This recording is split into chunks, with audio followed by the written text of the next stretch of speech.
ওই ভিখারির বাচ্চা, তোর সাহস কি করে হয় আমার মতো কোটিপতির মেয়ের সাথে প্রেম করার? নিজের বান্দরের মতো চেহারাটা আয়নায় দেখেছিস কখনো? তোর কি যোগ্যতা আছে আমার মেয়ের সাথে প্রেম করার? ভুলে যাস না তুই আমার কোম্পানির সামান্য একজন কর্মচারী মাত্র। বামন হয়ে এসেছিস চাঁদের দিকে হাত বাড়াতে। খান সাহেব, আমি আপনার মেয়েকে তার মন দেখে ভালোবেসেছি, আপনার এই দৈত্যের মতো অট্টালিকার ধন দৌলত দেখে নয়। আর কি বললেন, আমার চেহারা বান্দরের মতো? হ্যাঁ, আপনি ঠিকই বলছেন, আমার চেহারাটা হয়তো কুৎসিত। দিনের বেলাতেও মুখের দিকে টর্চ লাইট না মারলেও চেহারা ঠিক দেখা যায় না। তবে আলহামদুলিল্লাহ, আমি খুবই গর্বিত এই চেহারা নিয়ে। কারণ কি জানেন, আমি কুৎসিত হলেও আমি আমার বাবা মায়ের কাছে হীরের টুকরা, মুকুটবিহীন রাজ্যের রাজপুত্র। আর তাছাড়া আমার আল্লাহ আমাকে পছন্দ করে নিজের হাতেই খুব যত্ন করে তৈরি করেছেন। এটাও চারটিখানি কথা নয়। তুই কেমন রাজপুত্র সেটা আমার ভালো করেই জানা আছে, তোকে দেখলেই তো আমার থুতু দিতে ইচ্ছে করছে। আর শোন, তোদের মতো গরিব লোভীদের আমার খুব ভালো করেই চেনা আছে। কত টাকা দিলে আমার মেয়ের পিছু ছেড়ে দিবি সেটা বল। খান সাহেব, আপনার কি মনে হয় আপনার সামান্য কিছু কাগজের নোটের কাছে আমি আমার হীরের চেয়েও দামি ভালোবাসাকে বিক্রি করে দেবো? কখনো। এটা হতেই পারে না। কি হতে পারে আর না পারে সেটা আমি খুব ভালো করেই জানি। ভালোই ভালো এখান থেকে চলে যা। আমার মেয়ের জন্মদিনে এখানে অনেকেই আছে, তাই সবার সামনে আমার আসল রূপটা তোকে দেখাতে চাচ্ছি না। আর তাছাড়া আমি কাউকে টাকা দেওয়ার কথা কখনো বলি না। তোর কপাল ভালো যে আমি নিজে থেকে তোকে টাকার অফার করলাম। আপনার যা মন চায় করতে পারেন, আমি আমার ভালোবাসাকে আপনার টাকার কাছে কখনোই বিক্রি করব না। তার মানে তুই এখান থেকে যাচ্ছিস না, তাই তো? দাঁড়া, সোজা আঙুলে ঘি না উঠলে কি করে আঙুল বাঁকা করে ঘি তুলতে হয় সেটা তোকে দেখাচ্ছি। উপরের কথাগুলো বলেই খান সাহেব তার বডিগার্ডদের ডেকে বেশ কড়া কণ্ঠে বলে দেয়, আসিফ, ওখানে দাঁড়িয়ে দাঁড়িয়ে তামাশা না দেখে জলদি ছোট লোকের বাচ্চাকে এখান থেকে বিদায় কর। আর হ্যাঁ, আমি যেন দ্বিতীয়বার ওর মুখ না দেখি এমন অবস্থা করবি। খান সাহেবের কথা শুনে হাসিব খান সাহেবের কাছে সে কানে কানে বলে, স্যার, আপনার যেটা বলছেন সেটা হবে, তবে স্যার খেয়াল করে দেখুন, ওকে যা মারা হয়েছে তাতে ওর অবস্থা এমনিতেই অনেক খারাপ। এখন ওকে আর কিছু করতে গেলে আপনার সম্মানহানি হবে। দেখুন সবাই কিভাবে তাকিয়ে আছে। সামনে নির্বাচন, তাই আমি পুলিশের ঝামেলায় নিজেকে জড়াতে চাই না। ওকে এমন ভাবে নিয়ে যা যেন কেউ বুঝতেই না পারে কি হয়েছে ওর সাথে। খান সাহেবের কথা মতো হাসিব রাসেলকে ধরেই বাইরে নিয়ে যায়। এমনিতেই রাসেলের শরীর থেকে মায়ের কারণে অনেক রক্ত ঝরছে, সাথে হাঁটতেও পারছে না ভালো করে। এইদিকে রাসেলকে এভাবে মারতে দেখে নীলা আগেই সেখান থেকে কান্না করতে করতে রুমে চলে গেছে। নীলা আবার কি করে বসে সেটা পরে জানবো। তার আগে আপনাদের মনে তো অবশ্যই প্রশ্ন এসে বাসা বেঁধেছে, রাসেলের সাথে এমন কেন করেছে। আপনারা আংশিক বুঝতে পেরেছেন হয়তো। এবার তাহলে চলেন আমি পুরো কাহিনীটা বুঝিয়ে দিচ্ছি। তার জন্য আপনাদের নিয়ে যাচ্ছি অতীতের দেশের স্মৃতির খোঁজে। ভয় নেই, কাউকে গাড়ি ভাড়া দিতে হবে না। ভাড়া দেওয়ার জন্য শূন্য পকেটেই লেখক সাহেব তো আছেই।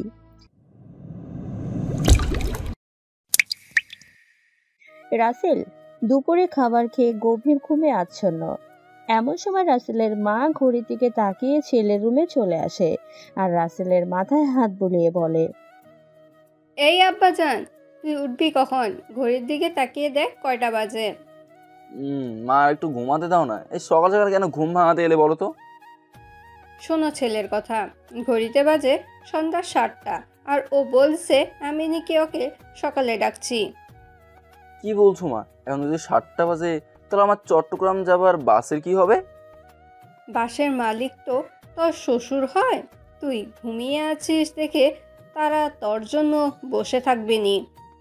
মা, এভাবে না বলে আমাকে আরো একটু আগে ডেকে দিলেই কি পারতে না?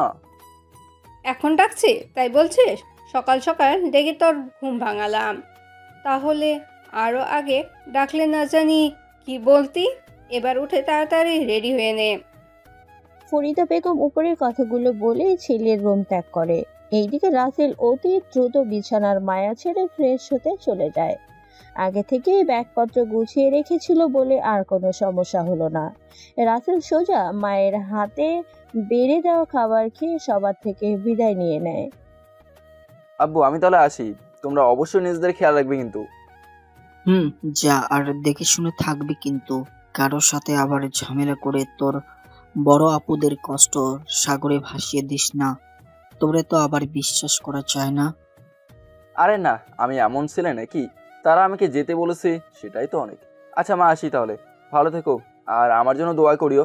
মনে রেখো, আমি টাকার জন্য গরিব হলেও তোমাদের দোয়া আশীর্বাদ পেয়ে নিজেকে বড়লোক মনে করি।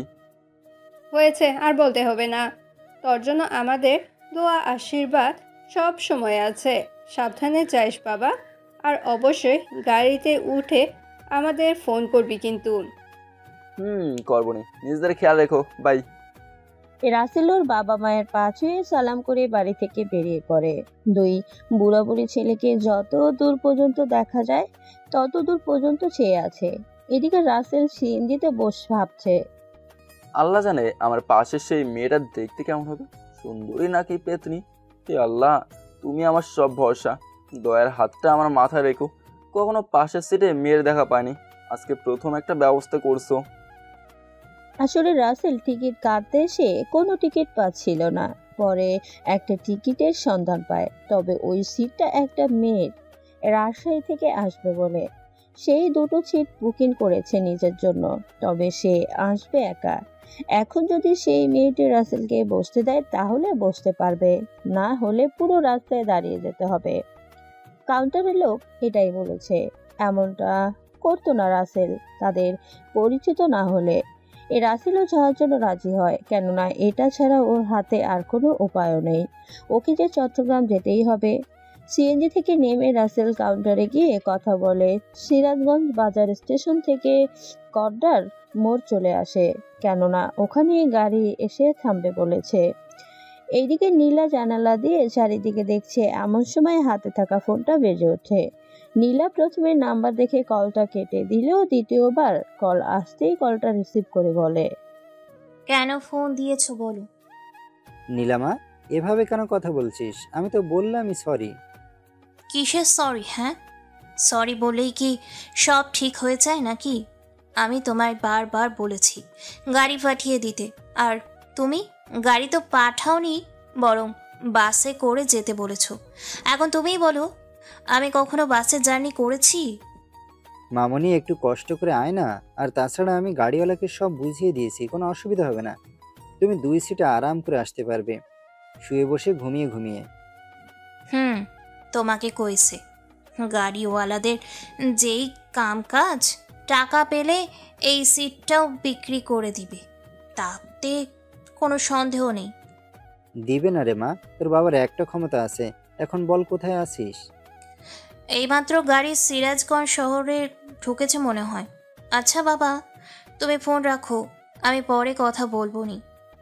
আচ্ছা মা, ঠিক আছে, সাবধানে আসিস। আর কোনো সমস্যা হলে আমাকে কিন্তু অবশ্যই জানাবি। ঠিক আছে বাবা, এখন তাহলে রাখি। আল্লাহ হাফিজ।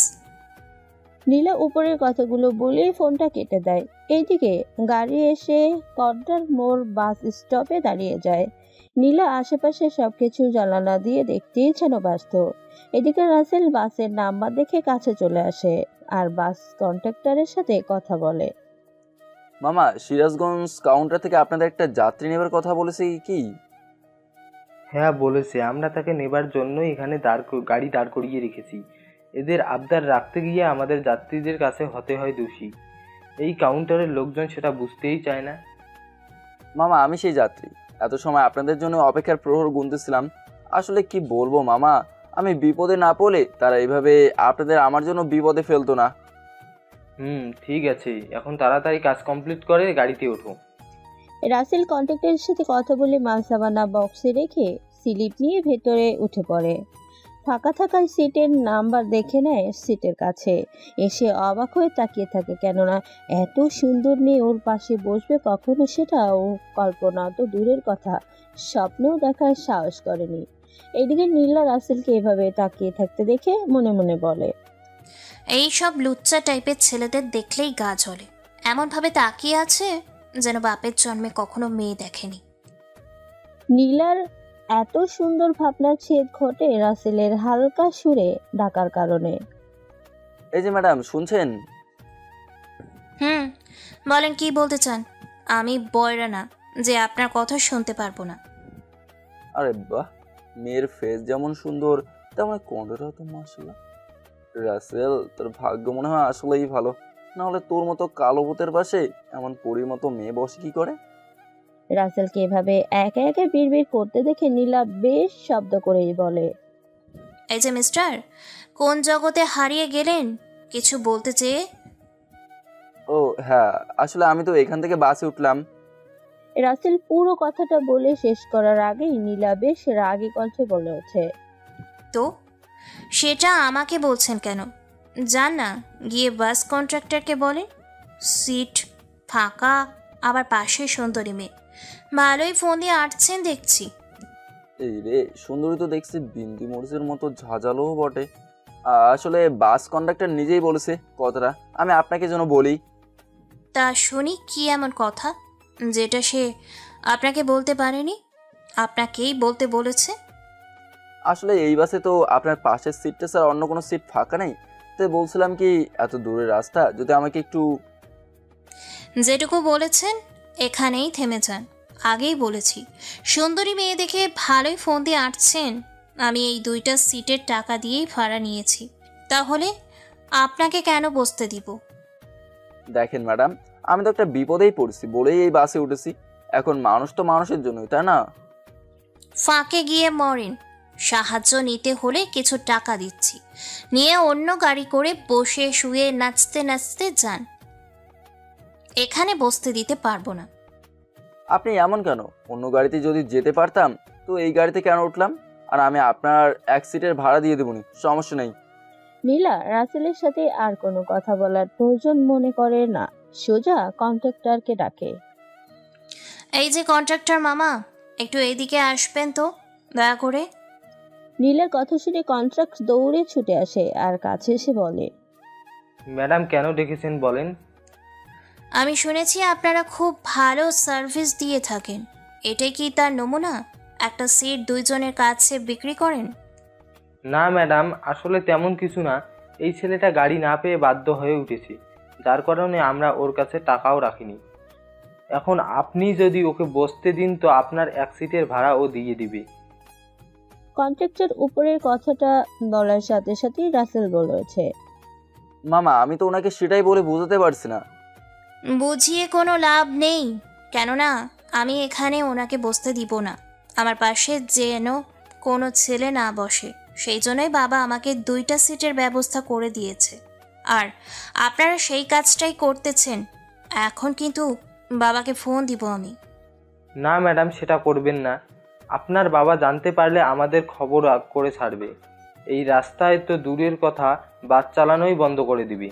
আর এই যে ভাই সাহেব, তুমি দাঁড়িয়ে যেতে পারলে হাফ ভাড়া দিয়ে যাও, না হলে নেমে পড়ো।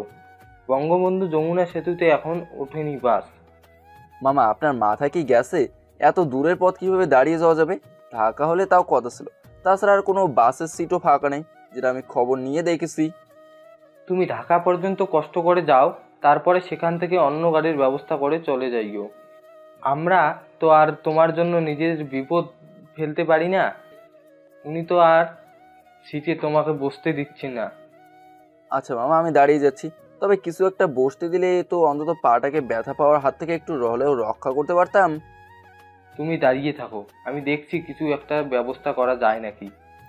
রাসেল বেচারা কি আর করবে, ফাঁকা সিটের পাশেই দাঁড়িয়ে রইল। কি আর করা, একজনের ভাড়া করা সিট নিয়ে তো আর জোরাজুরি করা যায় না।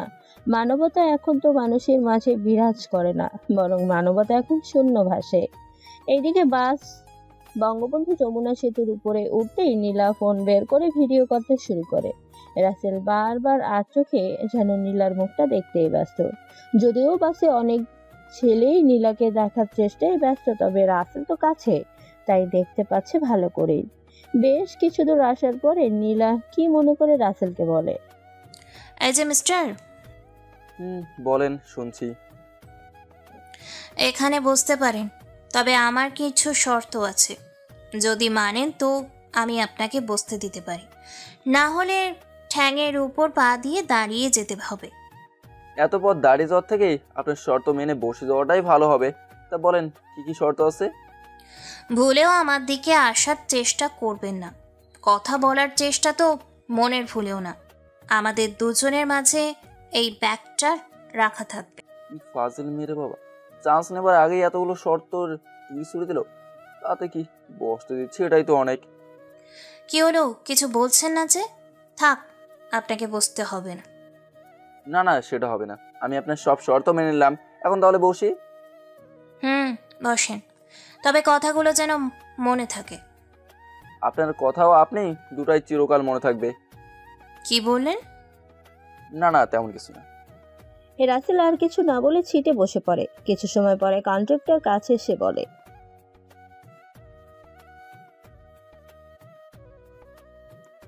মামা, আমার তো 1000 টাকা ভাড়া, তো আমি সে টাকা ওনাকে দিয়ে দিচ্ছি, তাহলেই তো হলো। তুমি বরং সেটাই করো, উনি তো আমাদের সিট ভাড়ার টাকা আগে দিয়েই দিছে, তাহলে নতুন করে আর কি নিব। কন্ট্রাক্টর মামা উপরের কথাগুলো বলে চলে যায়। এদিকে রাসেল পকেট থেকে টাকা বের করে নীলার দিকে দিয়ে বলে, এই যে ম্যাডাম, টাকাটা ধরুন। রাসেলের কথা শুনে বেশ রাগ হয়ে যায় নীলার। তাই তো বেশ রাগ দেখেই বলে, আপনার কি কোনো দিক থেকে আমাকে দেখে ফকির মনে হয়? না, আপনি তো দেখতে সুন্দরের থেকেও বেশি সুন্দর আর বেশ স্মার্ট, তাহলে ফকির মনে হবে কেন?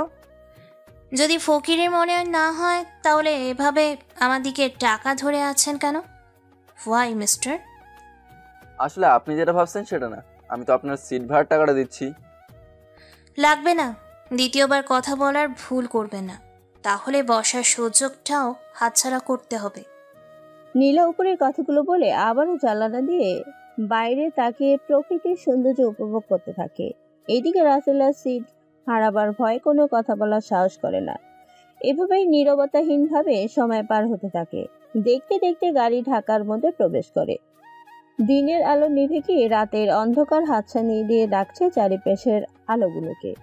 এইদিকে নীলা ধীরে ধীরে কেমন যেন অস্বস্তি হচ্ছে এমন করতে থাকে, যেটা রাসেল বুঝতে পেরে মনে মনে বলে, এর আবার কি হলো?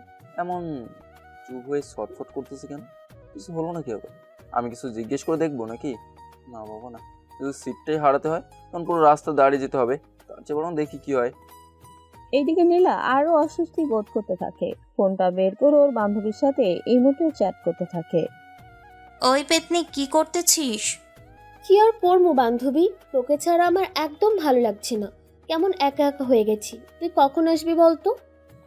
আরে বাবা, আমি তো তোকে আমার সাথে আসতেই বলেছিলাম, তুই তো আসলি না, এখন ছটফট করে মর। তুই তো জানিস আমি কেন যেতে পারিনি। যাই হোক, তোর কোনো অসুবিধা হচ্ছে না তো বাসে আসতে?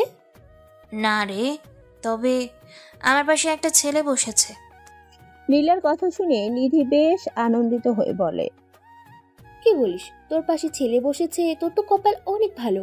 আমি রাস্তায় বের হলে পাশের সিটে দাদা চাচা ছাড়া কেউ বসে না। চুপ থাক, আমার খুব অস্বস্তি হচ্ছে।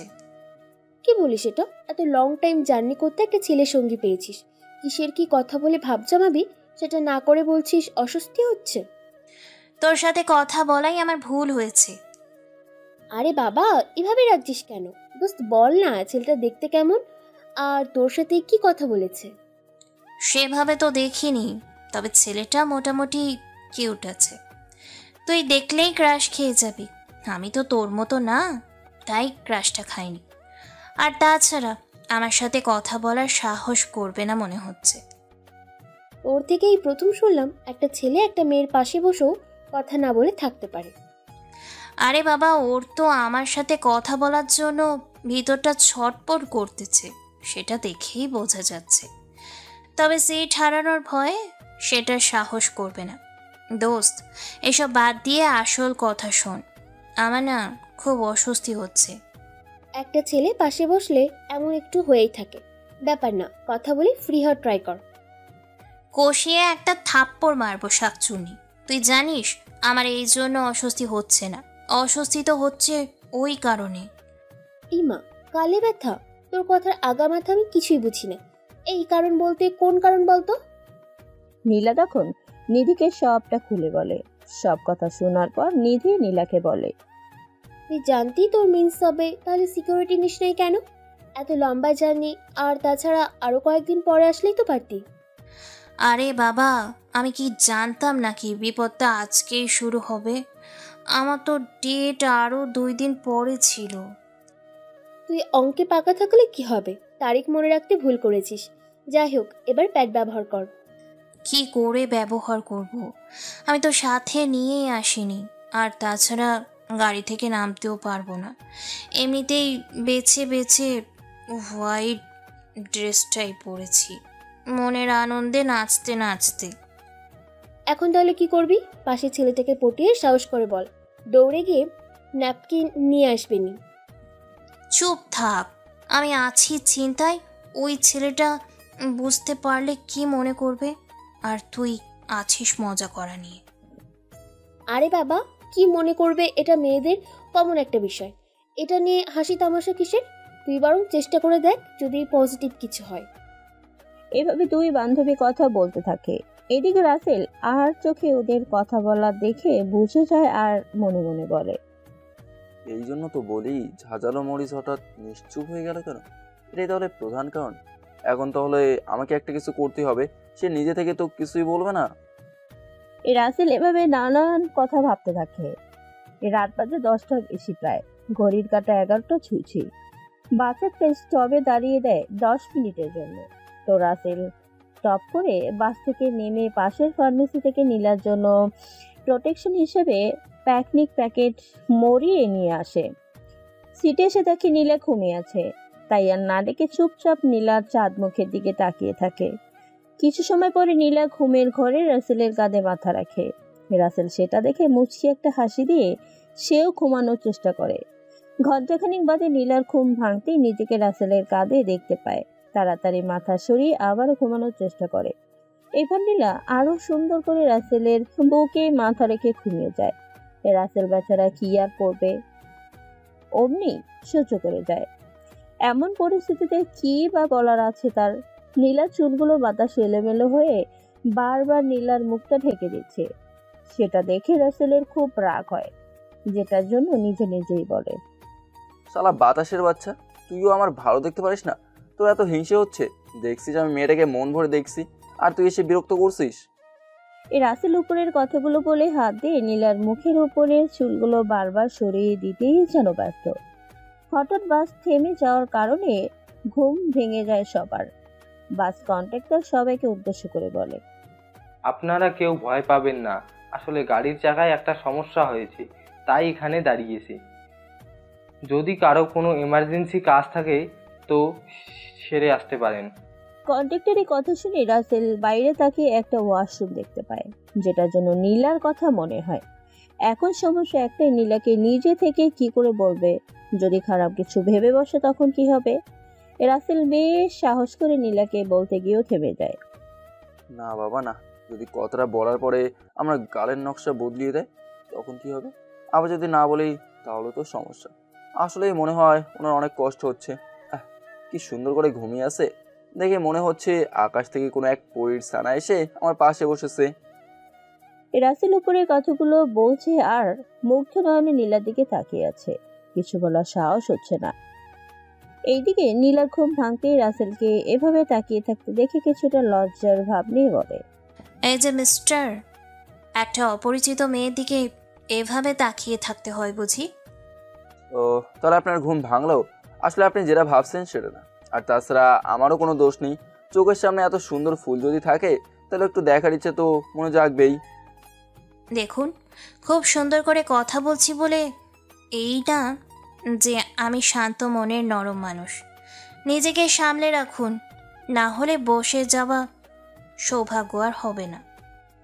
এই মেয়ে কি রে বাবা, কথায় কথা আমাকে একটা ব্ল্যাকমেল করে চলছে। আসলে আমি আপনার জন্য একটা গিফট নিয়ে এসেছি, দেওয়ার সাহস হচ্ছে না। রাসেল হাতে থাকা প্যাকেটটা দেখে উপরে কথাগুলো বলে। এইদিকে রাসেলের কথা শুনে রাগে লাল মরিচের মতো রূপ ধারণ করে নীলা।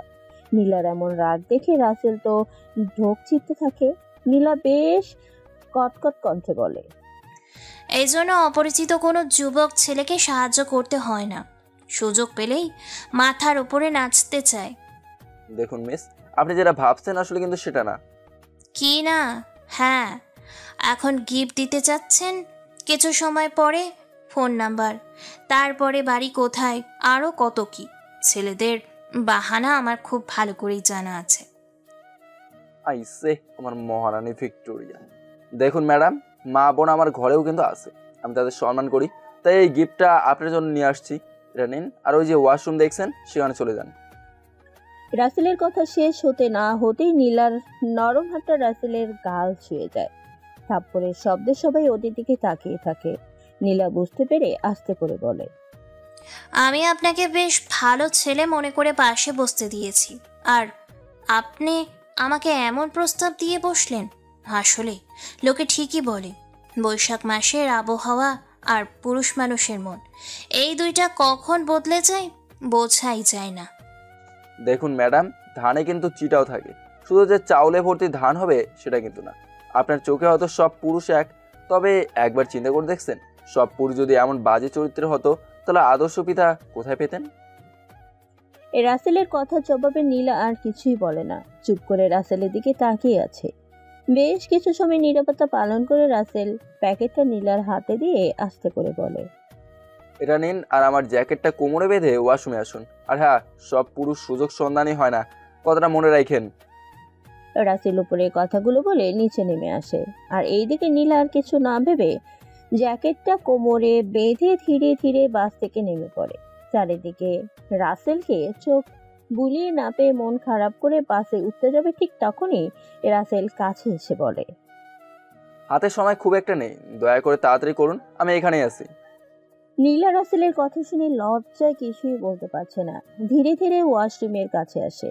তারপরে রাসেলের দিকে তাকিয়ে মুচকি একটা হাসি দিয়ে ভেতরে প্রবেশ করে। এইদিকে রাসেল একটা সিগারেট ধরিয়ে মনে সুখে টানতেছিল। ঠিক তখনই চোখ পড়ে নীলার দিকে। সাদা ড্রেসের তুলনায় এখনকার পরে আসা নীল ড্রেসে যেন আরো বেশি সুন্দর লাগছে। রাসেল একখানে তাকিয়ে আছে ওর দিকে। এদিকে নীলা এসে রাসেলকে এভাবে তাকিয়ে থাকতে দেখে যদিও রাগ হয়, তবে তেমন কিছু না বলে আস্তে করে বলে, আমার হয়ে গেছে, এখন গাড়িতে চলুন, না হলে বাস ছেড়ে দিবে।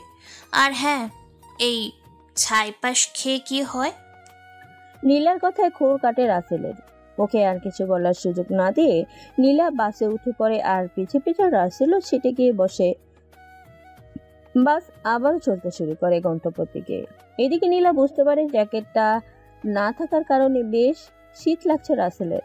তাই নীলা রাসেলকে উদ্দেশ্য করে বলে, সরি, আমার জন্য আপনাকে অনেক কষ্ট পেতে হলো। 1 কেজি ওজনে থাপ্পড় খেলেন, আবার শীতেও কষ্ট করতে হচ্ছে। না, সমস্যা নেই, তবু যদি আপনার কাছে প্রমাণিত হতে পারি আমি আর 10টা ছেলের মতো নই। সেটা বুঝে গেছি। আচ্ছা, আপনার যদি কোনো সমস্যা না থাকে তো আমার চাদরটা ইউজ করতে পারেন। ধন্যবাদ, সেটার প্রয়োজন নেই। আপনাকে শীতে কষ্টে রেখে আমি আরামে থাকবো এমন ছেলে আমি নই। আর তাছাড়া আমার কাছে একটা এক্সট্রা চাদর আছে, মা জোর করে ব্যাগে উঠিয়ে দিয়েছিল, কে জানতো সেটাই এখন কাজে লাগবে। এই জন্য লোকে বলে মা জিনিসটা এক আজব জিনিস, সন্ধানে কিছু হবার আগেই বুঝে যায়। নীলা আর কোনো কথা বলে না, কেননা নীলা ভালো করেই বুঝতে পারে রাসেল বেশ অভিমান করেছে। এদিকে নীলা যেন কথা না বলে থাকতেই পারছে না, তাই নিজে থেকেই জিজ্ঞেস করে, আচ্ছা, একটা কথা বলেন তো, আপনি কি কোনো জাদু মন্ত্র জানেন নাকি? নীলার এমন কথা শুনে রাসেল তো রীতিমতো অবাক হয়ে যায়, কেননা এমন কথা কেন জিজ্ঞেস করতেছে। তাই রাসেল একটু অবাক হয়ে বলে, না তো, আর আপনি হঠাৎ করে সব জিজ্ঞেস করতেছেন কেন? না মানে, যদি জাদু টোনাই না জানেন তাহলে আমার যে ওই জিনিসটার দরকার ছিল সেটা আপনি কি করে বুঝলেন? ও, এই ব্যাপার। আসলে আমি আগে থেকে আন্দাজ করেছিলাম আপনার কিছু একটা হয়েছে, তবে সেটা কি হয়েছে ভেবে পাচ্ছিলাম না। তবে আপনি যখন আপনার বান্ধবীর সাথে কথা বললেন তখন আমি আর চোখে দেখেছিলাম। তাই তো বলি। আচ্ছা, যাই হোক, আপনি জানেন না কারোর ব্যক্তিগত কাজ দেখতে নেই? কি করব বলেন, চোখের সামনে পড়েছে তাই চোখে দেখেছি। আমি কি দেখেছি নাকি? বলতে গেলে আমি কিন্তু পুরাই নির্দোষ, আর তাছাড়া দোষী হলে সেটা আমার চোখ। সে আর বলতে। আচ্ছা, একটা কথা বলি, কিছু মনে করবেন না। আরে না, এখানে মনে করার কি আছে? থাপ্পড় খেয়েই তো কিছু মনে করিনি, তাহলে কথা শুনে আর কি মনে করব? তখনকার জন্য সরি। আচ্ছা, আপনি তখন সিগারেট কেন খেলেন? আপনি জানেন না সব মেয়েরা সিগারেট খাওয়া ছেলে পছন্দ করে না? আসলে আমি প্রফেশনালি সিগারেট খাই না, এ ধরেন মাঝে মাঝে 2-1টা। তবে কোনো মেয়ের থাপ্পড়ে তো পারি না, তাই আমি তাদের পছন্দ অপছন্দ সম্পর্কে এখনো জ্ঞানহীন। প্রেমে পড়লেই যে মেয়েদের পছন্দ অপছন্দ সম্পর্কে জানা যায় সেটাও কিন্তু না। আর শোনেন, কখনো সিগারেট খাবেন না বলে দিলাম। এই জার্নিতে তো ভুলেও না, আমি সিগারেটে খাওয়া ছেলে একদম পছন্দ করি না। ঠিক আছে, আচ্ছা আপনাকে একটা কথা জিজ্ঞেস করার জন্য আমার মনটা সেই কখন থেকে কেমন কেমন করতেছে। যদি অনুমতি দিতেন তো জিজ্ঞেস করতাম। এতে অনুমতির কি আছে, বলেন কি জানতে আপনার মনটা ছটপট ছটপট করতেছে? আসলে আপনার সাথে এত কথা বললাম তবু আপনার নামটাই জিজ্ঞেস করা হলো না, সেটাই আর কি। এ রাসেলের কথা শুনে নীলা বেশ রাগী ভাব নিয়ে রাসেলকে উদ্দেশ্য করে বলে, দেখলেন, আমার কথাই সত্যি হলো। আমি আগেই বলেছিলাম, ধীরে ধীরে মেয়েদের পুরো বায়োডাটা জানতে চাওয়া ছেলেদের একটা অভ্যাস।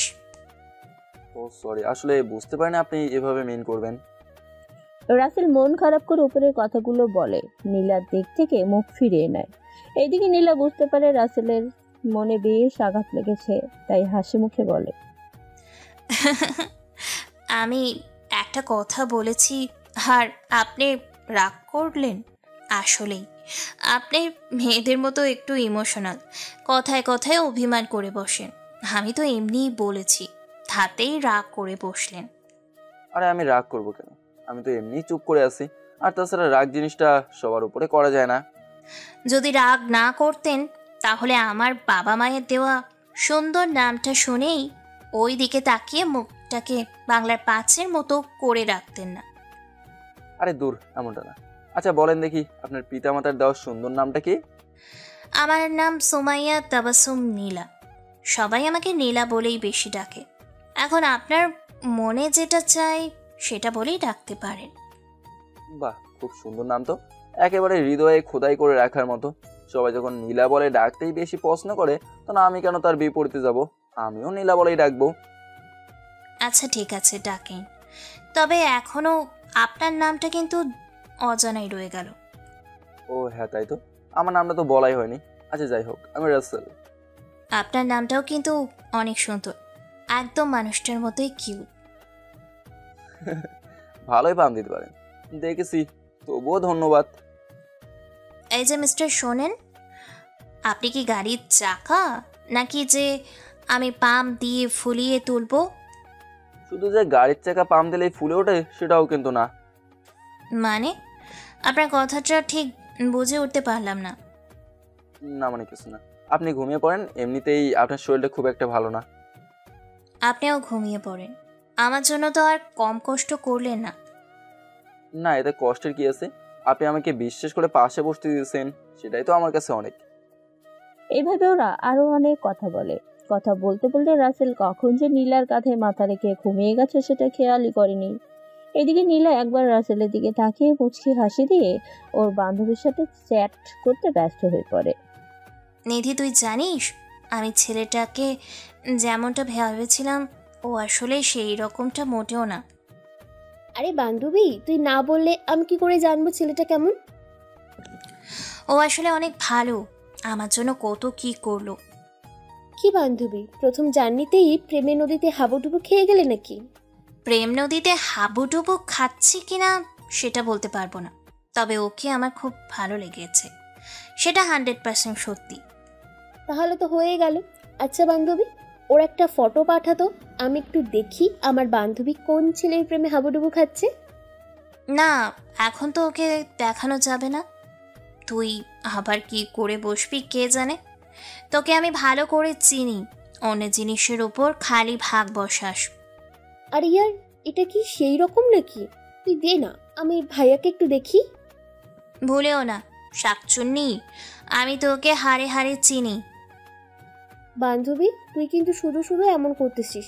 আমি দেখি বলি তোর পছন্দটা কেমন। প্রেম এখনো করিনি যে তোর থেকে পছন্দের কদর শুনতে হবে। আচ্ছা যাই হোক, এখন বাই, আমি একটু ঘুমাবো।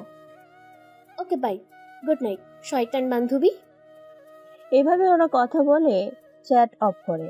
নীলা রাসেলের দিকে তাকিয়ে মুছিয়ে এসে আবারও জানালা দিয়ে বাইরে তাকায়। নীলা রাতের তারার আলোয় আলোকিত হওয়া বাইরের সৌন্দর্য দেখতে দেখতে কখন যে ঘুমিয়ে পড়েছে সেটা ওর অজানা। এদিকে বেশ কিছু সময় পরে বাস কন্ট্রাক্টরের ডাকে ঘুম ভাঙে রাসেলের। এই যে মামা, আর কত ঘুমাবেন? আপনাদের কি ক্ষুধা লাগে নাই নাকি? সেই কখন থেকে আমি খাবার জন্য আপনাদের ডেকেই যাচ্ছি, আপনাদের জাগ্রত হবার কোনো নামগন্ধই নেই। কি হয়েছে মামা, এত ডাকছেন কেন? মামা, আসলে আমি আপনাদের খাবার খাওয়ার জন্য ডাকছি। আর তাছাড়া এই জায়গায় বাদে বাস কোথাও দাঁড়াবে না, তাই কিছু খাওয়ার হলে খেয়ে নিন দ্রুত। ও আচ্ছা, ধন্যবাদ মামা। রাসেলের কথা শুনে কন্ট্রাক্টর চলে যায়। এদিকে রাসেল নীলার দিকে তাকিয়ে দেখে নীলা এখনো গভীর ঘুমে আচ্ছন্ন, তাই আর ওকে ডাকার সাহস করে না। তবে রাসেল যেই না বসা থেকে উঠতে যাবে ঠিক তখনই নীলার ঘুম ভেঙে যায় আর রাসেলকে উদ্দেশ্য করে বলে, আমরা এখন কোথায়, আর আপনি বা কোথায় যাচ্ছেন? আপনার ঘুম তাহলে ভাঙলো? আসলে এখনো বাস কিছু সময় দাঁড়াবে, তো এই সময়ের মাঝে যদি কারো খাওয়ার দরকার হয় তো খেয়ে নিতে হবে। আমি সেই জন্যই নামতেছিলাম আর কি। আপনি কি স্বার্থপর মানুষ মাইরি। এখানে আপনার পাশে একটা মেয়ে না খেয়ে পড়ে আছে, আর আপনি তাকে না ডেকেই খাওয়ার জন্য চলে যাচ্ছেন। এটাই কি আপনার ইনসাফ? দেখুন মিস নীলা, আপনি ভুল ভাবছেন। আমি আপনাকে এই জন্য ডেকে বিরক্ত করিনি, কারণ আপনি গভীর ঘুমে মগ্ন ছিলেন। আর তাছাড়া ঘুম যখন ভেঙেছে তখন চলেন কিছু খেয়ে আসি। সেটাই ভালো হবে, চলেন। তারপরে ওরা দুজনে বাস থেকে নেমে পাশের একটা রেস্টুরেন্ট ঢোকে আর ভালো একটা টেবিলে গিয়ে বসে ওয়েটারকে খাবার আনতে বলে।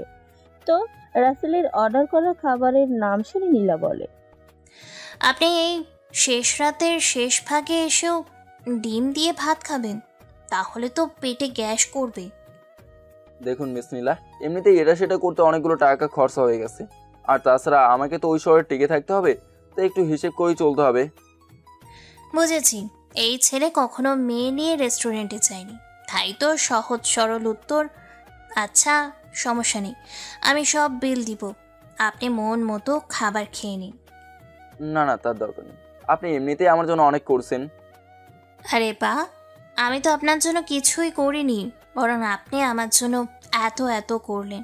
আর শোনেন, একটা কথাও না বলে আমার অর্ডার করা খাবার খান, আপনার মুরগির আন্ডা বাদ। নীলার রাগী কণ্ঠে বলা কথাগুলো শুনে রাসেল বেচারা আর কিছু বলার সাহস পেল না। দুজনেই খাওয়া শেষ করে বিল দিতে গেলে নীলার আগেই রাসেল বিল দিয়ে দেয়, যেটার কারণে নীলা আরো রেগে যায়। এমনকি নীলা রাসেলের সাথে কথা পর্যন্ত বলে না। রাসেল নীলার এমন রাগ দেখে আস্তে করে বলে, এই যে নীলা ম্যাডাম, এভাবে রাগ করার মানেটা কি বলেন তো? নীলা কোনো কথাই বলছে না, শুধু সাপের মতো ফোঁস ফোঁস করতেছে, যেটা দেখে রাসেল আবারও জিজ্ঞেস করে, এই যে মিস নীলা, কথা বলছেন না কেন? রাসেলের কথা শুনে নীলা বেশ ছাড়ি মাখা কণ্ঠে বলে ওঠে, কি বলবো? হ্যাঁ, আপনাকে বারবার বললাম খাবারের বিলটা আমি দিব, তাই পরেও আপনি কেন দিলেন? নিজের কাছে টাকা নেই বলে মুরগির আন্ডা অর্ডার করেছিলেন, মনে নেই? ও এই ব্যাপার। আসলে মিস নীলা, একটা বিষয় খেয়াল করেনি হয়তো, আপনি আমার সাথে স্পেশালভাবে রেস্টুরেন্টে বসে খাবার খাওয়ার প্রথম একটা মেয়ে, তাহলে আপনাকে দিয়ে বিল কি করে দিতে পারি বলেন? না না, সেটা বললে তো আমি মানব না। আপনি বিলটা দিয়ে দোষ করেছেন, সেটাই মানেন। আচ্ছা, আমি দোষ করেছি তার জন্য সরি, আবার যখন খাবার খেতে যাব তখন আপনি বিল দিয়েন। এবার তো রাগি মুডটাকে সরান, আমার ভীষণ ভয় করে। আচ্ছা ঠিক আছে, আর আমি বাঘ নাকি ভাল্লু যে আমাকে দেখে আপনি ভয় পাচ্ছেন? ঠিক তা নয়, আসলে আপনার রাগি মুডটাকে দেখলেই আমার ভিতরটা কেমন করে ওঠে। এই বুঝি আমাকে লবণ মরিচ ছাড়াই কাঁচা চিবিয়ে খেয়ে নেবেন? নীলা হাসতে থাকে আর এদিকে রাসেল মুগ্ধ নয়নে নীলার হাসি মাখা মুখের দিকে তাকিয়ে ভাবতে থাকে, এত সুন্দর হাসিও কি কারো হয়? আমি আগে কখনোই দেখিনি এত সুন্দর করে কাউকে হাসতে। ইস, এই সুন্দর হাসিওয়ালা মেয়েটা যদি এভাবে আমার সামনে সব সময় থাকতো। রাসেলকে এমন ভাবে ভাবতে দেখে নীলা হালকা করে ধাক্কা দিয়ে বলে, এই যে মিস্টার, এভাবে সুন্দরী ললনার দিকে কি এমন ভাবছেন শুনি? কই না তো, আমি তো কিছু ভাবছি না। সে তো দেখেই বোঝা যাচ্ছে। তা কি এমন বুঝতে পেরেছেন বলেন, আমিও একটু শুনি। না থাক, সেটার আর দরকার নেই। যাই হোক, আর কত সময় লাগবে আমাদের পৌঁছাতে? সেটা তো আমার থেকে আপনিই ভালো বলতে পারবেন। কেননা আপনি এই শহরে বড় হয়েছেন। এই শহরের কোথায় কি আছে সেটা আপনিই ভালো জানেন। আমি তো মাত্র সেখানে যাচ্ছি। হয়েছে, আর বলতে হবে না। ঘড়িতে যখন 4টা পার হয়ে গেছে তখন মনে হচ্ছে আর ঘন্টাখানেক পরেই আমরা আমাদের গন্তব্যে পৌঁছে যাব। আমার কাছেও সেটাই মনে হচ্ছে। তবে আমার মনে হচ্ছে যদি এই জার্নিটা শেষ না হতো। এই জার্নি শেষ হবে না মানে কি? আপনার কি ইচ্ছে আছে নাকি সারা বছর এইভাবে জার্নি করার? তা নেই, তবে এই জার্নির মতো আনন্দ আমি কখনোই পাবো না। এই জার্নির সময়টা আমার কাছে স্মরণীয় হয়ে থাকবে চিরকাল। তাই নাকি? তাই শুনি, এই জার্নিটা আপনার কাছে কেন চিরকাল স্মরণীয় হয়ে থাকবে স্মৃতির পাতায়? কেন থাকবে সেই জিনিসটা না হয় অজানাই থাকুক। কিছু কিছু জিনিস না জানার মাঝে বেশি আনন্দ নিহিত থাকে। আপনার সাথে কথা বলতে পারা খুব মুশকিল। আচ্ছা, আপনি যখন বলতে চাইছেন না তখন আর জোর করব না। সেটাই বরং ভালো হবে। আচ্ছা, একটা কথা তো বলেন, এখানে আপনার বাড়িটা ঠিক কোথায়? না, এত কিছু তো আগেই বলা যাবে না। ধৈর্য ধরেন, ধীরে ধীরে সব কিছু জানতে পারবেন। কি আর করবো, সেই আশাতেই না হয় বুক বেঁধে রইলাম। এইভাবে ওদের মাঝে আরো অনেক কথা হয়। কথা বলার এক পর্যায়ে নীলা রাসেলকে বেশ আগ্রহ নিয়ে জিজ্ঞেস করে, আচ্ছা, আপনার সাথে এত কথা হলো অথচ আপনার এটাই জানা হলো না আপনি চট্টগ্রাম ঠিক কেন যাচ্ছেন? ও তাই তো, আসলে আমি এনআর নামক একটা কোম্পানিতে চাকরির জন্য ইন্টারভিউ দিতে মূলত এই শহরে এসেছি। রাসেলের মুখে অ্যানার কোম্পানির নাম শুনে নীলা আরো বেশি আগ্রহ নিয়ে বলে, ও তাই নাকি? তা আপনার সিবিটা কি আমাকে দেখানো যাবে? নীলার এমন কথা শুনে রাসেলের কেমন একটা সন্দেহ লাগে। আর এভাবে সিবি দেখতে যাওয়ার সন্দেহ হওয়াটাই স্বাভাবিক। রাসেল বেশ আমতা করে বলে, সিভি কেন দেখতে হবে? আরে বাবা, ভয় কেন পাচ্ছেন? আমি কি আপনার সিবি দেখে বিয়ের জন্য সম্বন্ধ পাঠাবো নাকি থানায় মামলা করব? হ্যাঁ না, ঠিক সেইটা না আসলে। থাক, আর বলতে হবে না। আমি এমনিতে আপনার সব জানতে পেরে যাব মিস্টার রাসেল। আজব, আমি কিছুই বললাম না আমার ব্যাপারে, অথচ আপনি আমার সম্পর্কে সব জানতে পারবেন। আপনি মানুষরূপী কোনো জিনভূত নন তো আবার? আমি আসলেই জিন, আপনি ঠিকই ধরেছেন। এভাবে ওরা আরো অনেক কথা বলে সময় পার করতে থাকে। আর এইদিকে গাড়ি চলছে তার আপন গতিতে, যেন তারও অনেক তারা গার্লফ্রেন্ডের সাথে দেখা করতে হবে। এইদিকে রাসেলের বড় বোন ফজরের নামাজ পড়তে উঠেছে। অষ্টম থেকে উজু করে এসে দেখে রাসেলের বোন জামাই এখনো শুয়েই আছে, তাই তাকে ডাকে, এই নুসরাতের আব্বু কখন উঠবে? আর একটু ঘুমাই না। কেন ডাকছো এইভাবে? তুমি নামাজ না পড়ে আরো ঘুমাও। নামাজের সময় তোমার জন্য বসে থাকবে না। আর রাসেলকেও তো রিসিভ করে আনতে যেতে হবে। সে কথা কি ভুলে গেছে নাকি? ও শিট, আমি তো শালাবাবুর কথা একদম ভুলেই গেছি। এখন উঠে নামাজ পড়ো, যাও ভাইকে নিয়ে আসো। নিজের ভাই ব্রাদার যখন আসে তখন কিন্তু আমাকে আনতে যাওয়ার কথা মনে করে দিতে হয় না। আরে বাবা, এইভাবে আমাকে কথা কেন শোনাচ্ছেন? আমার তো মনেই ছিল না বিষয়টা, সেটা তোমাকে আগেই বললাম। আর তাছাড়া তোমার ভাই কি আমার ভাই নয় বলো? এমনিতে আমার নিজের কোনো শালা নেই, এই শালাটাকে পেয়ে শালার অভাব পূরণ করি। হয়েছে, আর বলতে হবে না। বইয়ের মন গলাতে সবসময় এভাবেই বলে থাকে। নুসরাতের আব্বু আর কোনো কথা না বাড়িয়ে বিছানার মায়া ছেড়ে উঠে যায়। কেননা এখন সে একটা বললে নুসরাতের আম্মু হাজারটা শোনাবে। আর তাছাড়া দুজনেই যদি তর্ক করতে শুরু করা হয় তাহলে তো তর্ক কখনো শেষ হবেই না। একজনকে তো হার মেনে নিতেই হবে। নুসরাতের আব্বু উঁচু করে এসে নামাজ পড়তে ওঠে। নুসরাতের আম্মু, আমি তাহলে গেলাম শালাবাবুকে নিয়ে আসতে। তুমি যাও, আর সাবধানে নিয়ে এসো, আমি রান্না করি ওর জন্য। নুসরাতের আম্মুর কথা শুনে নুসরাতের আব্বু আর কিছু না বলে রুম থেকে বেরিয়ে যায়। এইদিকে গাড়ি এসে নির্দিষ্ট জায়গায় দাঁড়িয়ে গেলে কন্ট্রাক্টর এসে রাসেলকে বলে, এই যে মামা, আর ঘুমিয়ে না থেকে উঠে গাড়ি থেকে নামো, তোমার গন্তব্যে এসে গেছে। আচ্ছা মামা, ঠিক আছে, নামতেছি। তবে আপনাকে অনেক অনেক ধন্যবাদ, আমাকে নিজের ভাইয়ের মতো সাহায্য করেছেন। এতে ধন্যবাদের কি আছে মামা, সবটাই তো আমার দায়িত্ব। তারপরেও আপনি আমার জন্য যেটুকু করছেন সেটাই অনেক। আচ্ছা মামা, আমি তাহলে আসি। বেঁচে থাকলে আবারও দেখা হবে, কথা হবে কখনো চলার পথে। ইনশাল্লাহ, আল্লাহ চাইলে আবার দেখা হবে, কথা হবে। সাবধানে যাই গো মামা। কন্ট্রাক্টরের সাথে কথা বলে রাসেল নীলার দিকে তাকিয়ে দেখে নীলা এখনো গভীর ঘুমে আচ্ছন্ন। হাত বাড়িয়ে ডাকতে গিয়েও ডাকে না। মনের মাঝে এক ভয় কাজ করে, যদি রাগ দেখায় তখন কি হবে। তবু মনের মাঝে এক বস্তা সাহস নিয়ে নীলাকে ডাকে। এই যে ম্যাডাম, আর কত ঘুমাবেন? হ্যাঁ, আমাদের তো এবার বাস থেকে নামতে হবে নাকি? রাসেলের কথা শুনে ঘুমিয়ে থাকা নীলা হুট করে জেগে ওঠে আর বলে, আমরা কি তাহলে আমাদের গন্তব্যে এসে গেছি? সেই কখন বাস আমাদের জন্য এখানে দাঁড়িয়ে আছে। তাড়াতাড়ি ওঠেন, নাহলে না নামিয়েই চলে যাবে।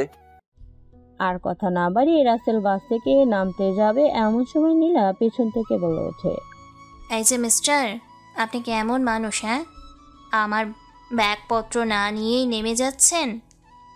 ও হ্যাঁ, দিন আপনার ব্যাগ আমার কাছে দিন, আমি নিয়ে যাচ্ছি। পরে রাসেল নীলার হ্যান্ড ব্যাগটা নিয়ে বাস থেকে নামে। নীলাও পেছন পেছন নেমে আসে। দুজনে একটা জায়গায় দাঁড়িয়ে আছে। রাসেলকে নেবার জন্য ওর বোন জামাই এখনো আসেনি। এইভাবে দাঁড়িয়ে থাকলে কি হবে, নাকি বাসায় যেতে হবে?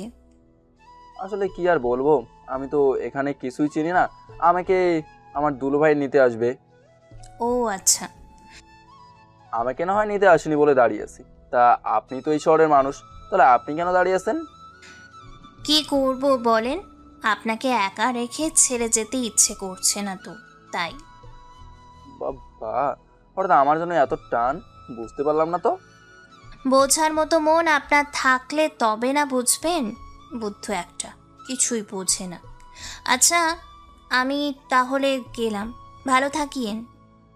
নীলা উপরের কথাগুলো বলে যেই না চলে যেতে নিবে, অমনি রাসেলের দুলাভাই সেখানে উপস্থিত হয় আর রাসেলকে উদ্দেশ্য করে বলে, কি শালাবাবু, কেমন আছো? আর বাসার সবাই ভালো আছেন তো? আসসালামু আলাইকুম। আলহামদুলিল্লাহ ভাইয়া, আমি এবং বাড়ির সবাই আল্লাহর রহমতে অনেক ভালো আছে। তা আপনি কেমন আছেন? ওয়ালাইকুম সালাম, আলহামদুলিল্লাহ আমি অনেক ভালো আছি। এভাবে ওরা আরো কিছু কথা বলে। এদিকে নীলা এখনো সেখানেই দাঁড়িয়ে আছে। সেই দিকে কোনো খেয়ালই নেই রাসেলের। নুসরাতের আব্বু নীলাকে দেখে রাসেলকে ইশারা করে বলে, কি শালাবাবু, মেয়েটাকে আসতে না আসতে জুটিয়ে ফেলেছ নাকি? হ্যাঁ, আরে ভাইয়া, আপনি যে কি বলেন না। আসলে ও হচ্ছে নীলা, আমার সাথে এই জার্নিতেই পরিচয়। নীলা, এ হচ্ছে আমার বড় আপুর স্বামী। আসসালামু আলাইকুম ভাইয়া। ওয়ালাইকুম সালাম। তা কেমন আছো নীলা? এই তো ভালো। তা আপনি কেমন আছেন? আলহামদুলিল্লাহ আমিও ভালো আছি। এভাবেই ওদের মাঝে আরো কিছু কথা হয়। কিছু সময় পরে নীলা রাসেলের থেকে বিদায় নিয়ে একটা ট্যাক্সি নিয়ে চলে যায়। এদিকে নীলা চলে যাওয়ার পরে নুসরাতের আব্বু রাসেলের হাতে মেয়েদের হ্যান্ড ব্যাগ দেখে বলে, রাসেল, তুই কি আজকাল মেয়েদের ব্যাগ নিয়ে চলাফেরা শুরু করেছিস নাকি? কেন দুলাভাই, আপনি হঠাৎ করে আমাকে এই কথা কেন জিজ্ঞেস করলেন? না মানে তোর হাতে ওই ব্যাগটা দেখে কথাটা জিজ্ঞাসা করতে বাধ্য হলাম।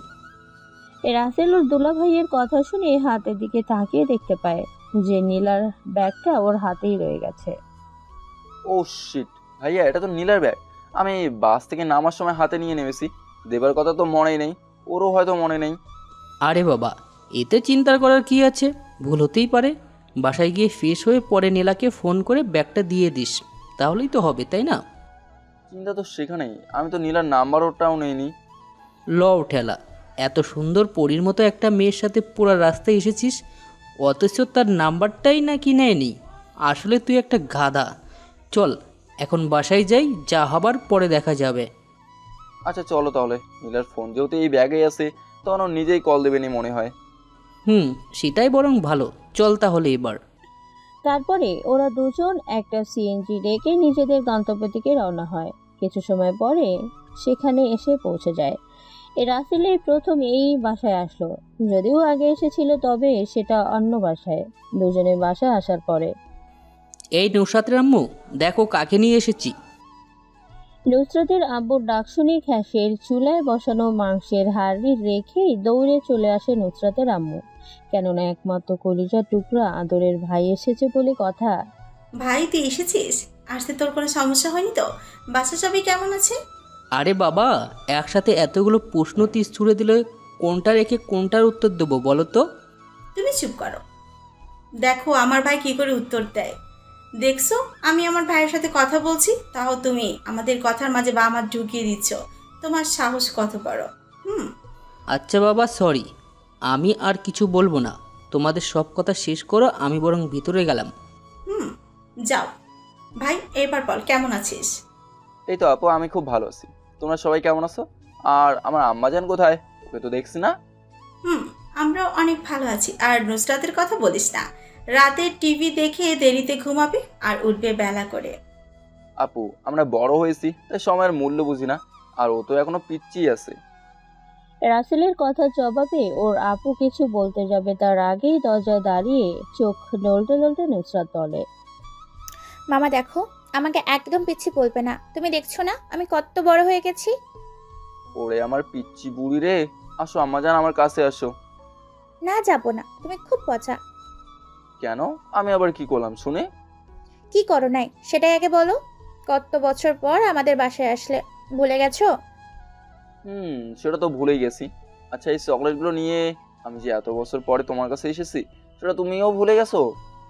রাসেলের হাত থেকে চকলেটগুলো নিয়ে দৌড়ে ভেতরে চলে যায়। আসলে পিচ্চিটা ছোট হলেও খুব মিষ্টি, সবসময় বাড়িটা মাতিয়ে রাখে। ভাই তুই ভিতরে এসে আগে ফ্রেশ হয়ে নে, আর নুসরাতের দুষ্টুমি সহ্য করে নে। ও কিন্তু এর থেকেও বেশি ফাঁসে। আপু, তুমি এটা কি বললে? 10টা না 5টা না, আমি ওর একটা মাত্র মামা। ও আমার সাথে এমন করবে না তো কার সাথে করবে? হয়েছে, আর বলতে হবে না। ব্যাগটা রেখে যা, ফ্রেশ হয়ে আয়, আমি খাবার দিচ্ছি। আচ্ছা ঠিক আছে, আমি তাহলে ফ্রেশ হতে যাচ্ছি। রাসেল কথাগুলো বলে ওয়াশরুমে ফ্রেশ হতে চলে যায়। এদিকে নীলা বাসায় আসার পরে, আপু, তোমার সাথে আমার কোনো কথা নেই, বলে দিলাম। তুমি আমার সাথে আগ বাড়িয়ে ভুলেও কথা বলতে আসবে না। লক্ষ্মী মা আমার, আমি তো আগেই তোর কাছে ক্ষমা চেয়ে নিলাম, তারপরেও এভাবে কেন বলছিস? তুই জানিস না তোর সাথে একটা মুহূর্ত কথা বলতে না পারলে আমি থাকতে পারি না। হয়েছে, আর বলতে হবে না। তুমি আমাকে কেমন ভালোবাসো সেটা তো দেখলাম। আচ্ছা মা, ঠিক আছে। তো তোর আসতে কোনো অসুবিধা হয়নি তো? আর তোকে না বলেছিলাম পৌঁছে আমাকে কল দিতে, গাড়ি পাঠিয়ে দিতাম। পুরা রাস্তায় যখন অন্যের গাড়িতে আসতে পেরেছি, তখন আর একটুকু পথ নিজের গাড়ি নিয়ে এসে কি লাভ? আচ্ছা মা, হয়েছে। তুই আগে গিয়ে ফ্রেশ হয়ে ঘুমা। মনে জমানো যত রাগ আছে সবটা না হয় পরে আমার উপরে দেখাস। ঠিক আছে, এখন আর কিছু বললাম না, যেহেতু তুমি সময় দিলে তাই গেলাম। আগে ঘুমিয়ে নিজেকে একটু চাঙ্গা করে নেই। শরীর মন দুইটাতেই তো শক্তি আনতে হবে। নীলা উপরের কথাগুলো বলতে বলতেই সিঁড়ি বেয়ে নিজের রুমে চলে যায়। এইদিকে মেয়ের কথা শুনে খান সাহেব হাসতে হাসতে বাইরে চলে যায়। বাগানে গিয়ে ফুলের গাছ দেখতে দেখতে কাজের লোককে ডেকে বলে, এই রহিম, রহিম একটু এদিকে আয় তো। খান সাহেবের কথা শুনে রহিম দৌড়ে কাছে এসে হাঁপাতে হাঁপাতে বলে, জি বড় সাহেব, আসতাছি। আরে আসতেছি না বলে একটু তাড়াতাড়ি আয় তো। বড় সাহেব, আমাকে কেন ডেকেছেন যদি বলতেন। আচ্ছা রহিম, একটা কথা বলতো, তোদেরকে আমি ঠিকমতো টাকা পয়সা দেই না? টাকা পয়সা তো সব সময় ঠিক মতনই দেন, তা হঠাৎ এই কথা কেন জিজ্ঞেস করতেছেন? কাজ না করলে জিজ্ঞেস তো করবই। দেখ, ফুলের বাগানটা আগাছাই ভরে আছে। এখন নীলা এসে দেখলেই তো আমার সাথে চিল্লাচিল্লি শুরু করে দেবেনি। এমনিতে আমার উপরে সেই লেভেলে রেগে আছে। বড় সাহেব, আপনি কোনো চিন্তা করিয়েন না, আমি এখনই লোক দিয়ে কাজ করিয়ে দিচ্ছি। চিন্তা তো করতে চাই না, তবে তোদের এমন কাজ দেখে তো চিন্তা না করেও থাকা যায় না। আচ্ছা তাড়াতাড়ি কাজটা করে দে, তুই সাথে থেকেই কাজটা শেষ কর, আমি একটু বাইরে গেলাম। ঠিক আছে। উপরে কথাগুলো বলেই সেখান থেকে বাইরে চলে যায় খান সাহেব। এদিকে নীলা ফ্রেশ হয়ে এসে ওর বান্ধবীকে ফোন দিবে বলে ফোন খুঁজে পায় না। ঠিক তখনই মনে পড়ে যায়, ইস, আমার ফোন আর ব্যাগ তো রাসেলের থেকে নেওয়া হয়নি। এখন আমি ওকে কোথায় পাবো? না, আমি ঠিক একটা কাজও ঠিকভাবে করতে পারি না। নীলা মাথায় হাত দিয়ে উপরের কথাগুলো নিজে নিজেই বলতে থাকে। ঠিক তখনই মনে পড়ে ওর ফোনে কল দিলেই তো রাসেলের সাথে কথা বলতে পারবে। যেই ভাবা সেই কাজ। নীলা বাড়িতে থাকা ফোনটা নিয়ে চলে যায়। এদিকে রাসেল ও দুলা ভাইয়ের সাথে খেতে বসেছে। কিরে রাসেল, তুই তো ঠিকভাবে খাচ্ছিস না, তোকে খুব উদাস উদাস দেখাচ্ছে। রাসেল ওর বোনের কথার জবাবে কিছু একটু বলতে যাবে, ঠিক তখনই ওর দুলা ভাই পাশ থেকে বলে ওঠে, শালাবাবু কি করে খাবে? ওর শরীরটা এখানে পড়ে থাকলেও মনটা তো তার সাথে চলে গেছে। নুসরাতের আব্বু, তুমি এসব কি বলছো? আমি তো তোমার কথার আগামাথা কিছুই বুঝতে পারছি না।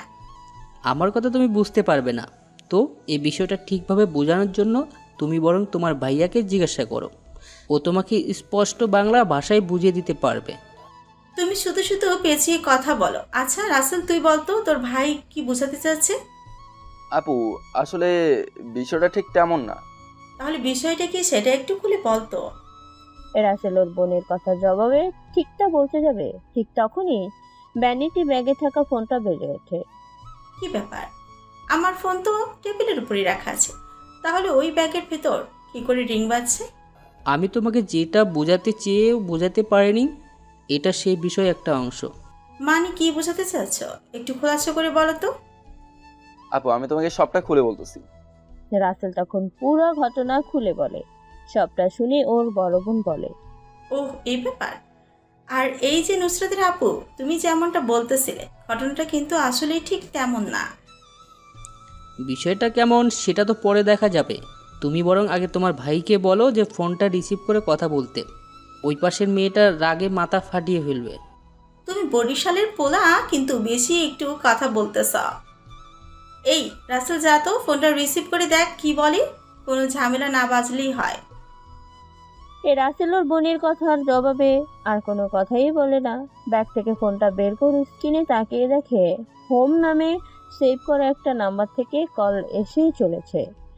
রাসেল দ্বি কথা চিন্তা না করে কলটা রিসিভ করে। আসসালামু আলাইকুম, কে বলছেন? ওয়ালাইকুম সালাম। আপনার হাতে থাকা ফোনটা যার, আমি সেই বলছি। সেটা না হয় বুঝলাম, তবে এই ফোনটা তো নীলা নামের ভূতনি একটা মেয়ের। কি? আমি ভূতনি? আপনাকে সামনে পেলে আমি চিবিয়ে খাবো, দেখেন। ও তাই নাকি? তা ম্যাডাম ভূতনি, আমি বাজারে বিক্রিত কোনো ফল নাকি যে চিবিয়ে খাবেন?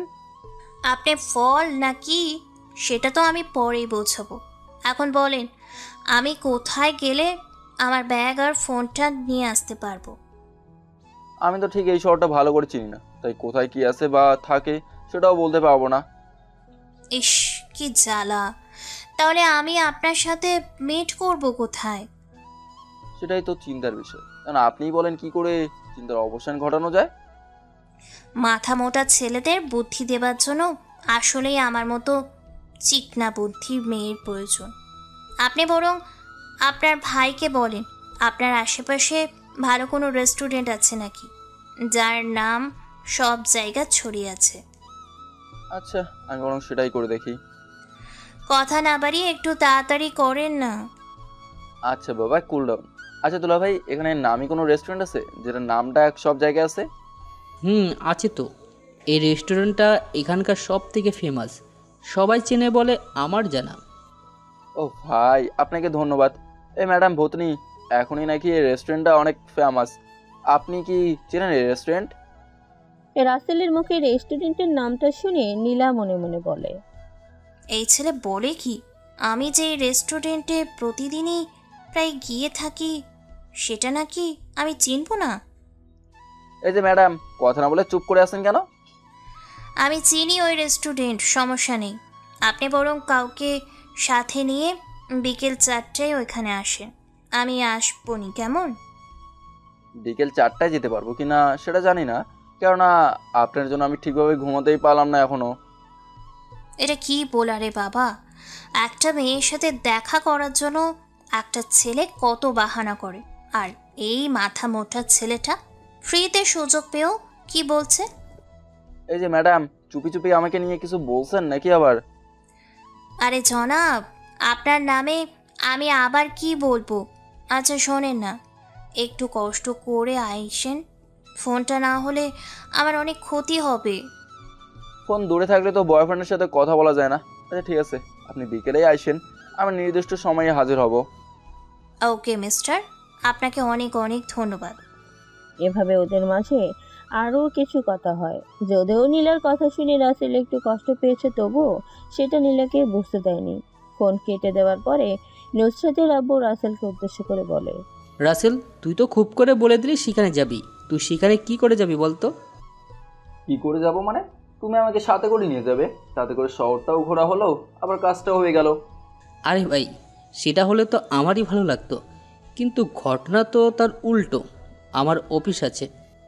কিন্তু তুমি তো সেই কথাটা আমাকে আগে বললে না, তাহলে আমি তাকে মানা করে দিতাম। কথা যখন দিয়েই ফেলেছিস তখন একটা ব্যবস্থা তো করতেই হবে, কিন্তু আমার মাথায় আসতেছে না আমি করবোটা কি। নুসরাতের আব্বুর কথা জবাবে রাসেল কিছু বলতে যাবে তার আগেই নুসরাতের আম্মু বলে ওঠে, নুসরাতের আব্বু, তুমি শুধু শুধু চিন্তা করে নিজের ব্রেনটাকে কেন কষ্ট দিচ্ছ? যেখানে আমার আজকে অফিস নেই, আমি ওকে নিয়ে যেতে পারবো। ইস রে, এই ব্যাপারটা তো আমার একদমই মনে ছিল না। রাসেল, তুই তাহলে তোর আপার সাথে ঘুরে আসিস, তাতে নুসরাতের আম্মু দেখতেও পারলো। বলতে গেলে এক কাজ করতে গিয়ে দুটা কাজের সমাধান। দুলো ভাই, তুমি কিন্তু বেশি বেশি বলতেছো। আমি কি এমন নাকি? তুমি যে কেমন সেটা সময় হলেই বোঝা যাবে। যাই হোক, নুসরাতের আম্মু, তুমি আবার মেয়েটাকে দেখে অপছন্দ করিও না, তাহলে আবার শালাবাবুর কষ্ট পাবে। তুমি যাবে এখান থেকে? শুধু শুধু বাড়তি কথা বলে ওকে বিরক্ত করতেছ। নুসরাতের আম্মু ছাড়ি খেয়ে সেখান থেকে চলে যায় নুসরাতের আপু। এদিকে রাসেল ওর আপুকে উদ্দেশ্য করে বলে, আপু, তুমি ভাইয়ের সাথে এমন কেন করলে? আমি তার একমাত্র শালা, আমার সাথে তো একটু মস্করা করবেই। আরে বোকা, তোর ভাই কি এমন নাকি যে আমার সামান্য কথায় রাগ করবে? আমি তো এখান থেকে তাড়ানোর জন্যই বলছি। যা ভাই, তুই গিয়ে ঘুমা, বাকিটা পরে দেখা যাবে। আচ্ছা আপু, আমি তাহলে গিয়ে নুসরাতকে নিয়ে ঘুমিয়ে গেলাম। আচ্ছা যা, তবে নুসরাতের সাথে আবার দুষ্টুমি করিস না, ওই এমনিতে যে ফাজিল। রাসেল ওর বোনের কথা শুনে হাসতে হাসতে সেখান থেকে রুমে চলে আসে আর নুসরাতকে নিয়ে ঘুমিয়ে পড়ে। এইদিকে নীলা তো আরো আগেই ঘুমের রাজ্যে পাড়ি জমিয়েছে। বিকেলে নীলা ঘুম থেকে উঠে ফ্রেশ হয়ে ওর বান্ধবী নিধিকে কল দেয়। হ্যাঁ মহারানী, বল। ফাইজলামো বাদ দিয়ে এক্ষুনি আমার বাসায় চলে আয়। তা না হয় আসলাম, তবে আমার কথা হলো, তুই এভাবে কেন আমাকে তোর বাসায় আসতে বলছিস? জামাই দেখতে যাব, তাই তোকে আসতে বলছি। তোর কোনো সমস্যা? না, আমার কেন সমস্যা হবে? তোর জামাই দেখতে যাব, এটা তো আমার সৌভাগ্যের বিষয়। শাকচুনি, কানে নিচে দিব কিন্তু, তাড়াতাড়ি আয় বলে দিলাম। দ্বিতীয়বার যেন কল না দিতে হয়। নীলা উপরে কথাটা বলেই কল কেটে দেয়, নিধিকে আর কোনো কথা বলার সুযোগ না দিয়ে। এদিকে নিধি বেচারি খুব ভালো করেই জানে ওর আসতে একটু লেট হলেই খবর আছে, তাই সেও আর দেরি না করে তাড়াতাড়ি রেডি হয়ে রওনা হয়ে পড়ে নীলাদের বাসার উদ্দেশ্যে। এদিকে রাসেল ঘুম থেকে উঠে খেতে বসেছে। যেই না এক লোকমা খাবার মুখে দিতে যাবে, অমনি নীলার কল বেজে ওঠে। না, এই মেয়ের জ্বালায় আর বাঁচলাম না। ফোনের উপরে ফোন করেই যাচ্ছে। ফোনের জন্য কি তার প্রেম একেবারে ফুরিয়ে যাচ্ছে নাকি? আরে ভাই, এভাবে বক বক না করে গিয়ে কলটা রিসিভ করে দেখ, আবার নতুন করে কি বলে। সেটা ছাড়া তো আর কিছু করারও নাই। রাসেল উপরে কথাগুলো বলেই ফোনটা হাতে নিয়ে দেখে নীলা কল দিয়েছে, তাই কলটা রিসিভ করে। এই যে ম্যাডাম, আপনার কি খেয়ে দিয়ে কোনো কাজ কাম নাই? অল টাইম ফোন দিয়েই যাচ্ছেন। আমি বলেছি তো বিকেলে ফোন পেয়ে যাবেন। কি? আমি আপনাকে ফোন দিয়ে বিরক্ত করছি? জান, আমার ফোন লাগবে না, আর ফোনও দিব না। আমি বুঝি না, রাগ কি মেয়ের নাকের ডগায় থাকে নাকি? সব সময় শুধু রাগ দেখাবে, মনে হয় আমি তার বয়ফ্রেন্ড। কি হলো, বোবাদের মতো কথা না বলে চুপ হয়ে আছেন কেন? কি আর বলবো, আপনার রাগের নিচে তো আমি চাপা পড়ে গেছি। এই যে শোনেন, ফাইসলামি বাদ দিয়ে বলেন, বের হয়েছেন নাকি? আমি কিন্তু রওনা দিয়ে দিব এখন। রওনা দিবটা কিভাবে? আপনার ফোনের জন্য তো আমি পেটকে শান্তিও দিতে পারলাম না। খেতে হবে না আপনাকে, চলে আসেন। আর যদি দেরি করেছেন তো আপনার খবর আছে বলে দিলাম। নীলা উপরে কথাগুলো বলে বেশ রাগ দেখিয়ে কল কেটে দেয়। এদিকে রাসেল নীলার এমন রাগ দেখে পুরো খাবার শেষ না করে ওর বোনকে বলে, আপু, আর খাওয়া হলো না, তুমি যে রেডি হও, আমিও রেডি হয়ে নেই। শুনলে তো, দেরি হলে খবর খারাপ আছে। মেয়ে তো দেখছি হ্যাপি ডেঞ্জারাস। আরে না, ও এমন করে কথা বললেও ওর মনটা অনেক নরম আর দেখতো মাশাআল্লাহ ওর থেকে কোনো অংশে কম না। আরে বাহ, এবার দেখছি ধীরে ধীরে নুসরাতের আব্বুর কথাই ঠিক হচ্ছে। না আপু, সেরকম কিছু না। থাক, আর বলতে হবে না, যা বোঝার আমি বুঝে গেছি। এবার তুই গিয়ে রেডি হয়ে নে। রাসেল আর কি বলবে, সেও আর কিছু না বলে গিয়ে রেডি হয়ে নেয়। কিছু সময় পরে দুই ভাই বোন মিলে একটা রিক্সা নিয়ে রওনা হয়। এদের বেশ কিছু সময় হলে রেস্টুরেন্টে এসে বসে আছে নীলা। রাসেল আসছে না দেখে রাগে যেন মাথা গরম হয়ে যাচ্ছে নীলার, যেন রাসেলকে সামনে পেলেই কাঁচা চিবিয়ে খাবে। এই রে মহারানী, যেই লেভেলে রেগে আছে, কিছু বললেই তো আমার খাবার আছে, সরি খবর। এই রে মহারানী, যেই লেভেলে রেগে আছে, কিছু বললেই তো আমার খবর আছে। তাও দেখি কি বলে। এই নীলা, আর কত অপেক্ষা করবে এখানে? আমার অপেক্ষা করতে সমস্যা হচ্ছে না, তাহলে তোর কিসের সমস্যা? হ্যাঁ, কথা না বলে চুপচাপ বসে কফি খা। তাতেও মন না ভরলে মনে যেটা চায় সেটা নিয়ে খা। আচ্ছা, টাকা তুই দিবি, আমার খেতে কিসের সমস্যা? ভাই তুমি আরো পরে আসো, তাহলে আমি 2 মাসের খাবার একসাথে খেতে পারবো। এমনিতেই আমার মেজাজ হট হয়ে আছে, তাই দাঁত না কেলিয়ে চুপচাপ বসে খা। নীলার কথা শুনে আর কিছুই বলার সাহস করে না নিধি। এদিকে রাসেল গাড়ি থেকে নেমে ওর বোনকে বলে, আপু আমরা তো এসে পড়ছি, তবে এখানে তো কোনো রেস্টুরেন্ট দেখছি না। আরে গাধা, এত নামি দামি রেস্টুরেন্ট কি নিচে থাকে নাকি? ওই যে 3 তলায় তাকিয়ে দেখ। বোনের কথা শুনে রাসেল 3 তলায় তাকিয়ে দেখতে পায়। তারপরে আর কিছু না বলে সোজা সেখানে চলে আসে। রাসেল ভিতরে গিয়ে এদিক ওদিক নীলাকে খুঁজতে থাকে। এইদিকে রাসেলকে দেখে নীলা বলে ওঠে, এই যে মিস্টার কালো ভূত, এখানে আসেন। এই বুঝি আপনার আসার সময় হলো? আসলে আমি বের হয়েছি একটু আগে, তবে রাস্তার যে অবস্থা, এটুকু দেরি তো হবেই। হয়েছে, আর শাক দিয়ে মাছ ঢাকতে হবে না। এবার আমার ব্যাগ আর মোবাইলটা দিন। এই যে নিন আপনার ব্যাগ আর মোবাইল। আর হ্যাঁ, অবশ্যই ব্যাগটা চেক করে নেবেন ভেতরে সব ঠিকঠাক আছে কিনা। আপনার উপরে যদি বিশ্বাস নাই থাকতো, তাহলে কি আর ব্যাগটা আপনার হাতে দিতাম? সেটাও ঠিক, তবে অতি বিশ্বাসী লোকগুলাই একসময় কালসাপ হয়ে ছোবল দিয়ে বসে। ওরা দুজন আরো অনেক কথা বলে। নীলা এর মাঝে খেয়ালই করেনি রাসেলের সাথে কে একজন আছে। নিধি অনেকবার সেটা বোঝাতে নিলেও নীলা বুঝতে পারে না। এক পর্যায়ে নিধি একটা ধাক্কা দিয়েই বলে, এই নীলা, তুই কি শুধু গল্প করেই যাবি দাঁড় করিয়ে রেখে? দেখছিস না ছেলেটার সাথে আরো কেউ আছে? নিধির কথা শুনে নীলার টনক নড়ে। নীলা তড়িঘড়ি করে রাসেলকে বলে, আরে আপনি দাঁড়িয়ে কেন, বসেন। আর আপনার সাথে আরও কেউ এসেছে সেটা বলবেন না? আমি তো খেয়ালই করিনি। ইস, উনি না জানি কি মনে করে বসলেন। না সমস্যা নেই, আপনি এক নাগারে যেভাবে কথা বলতে শুরু করেছিলেন তাতে বিষয়টা বলার সুযোগ কই পেলাম। যাই হোক, ইনি হলেন আমার বড় আপু, আর আপু এই হলো নীলা। আসসালামু আলাইকুম আপু, কেমন আছেন? আলহামদুলিল্লাহ ভালো, তুমি কেমন আছো নীলা? আমিও ভালো আছি।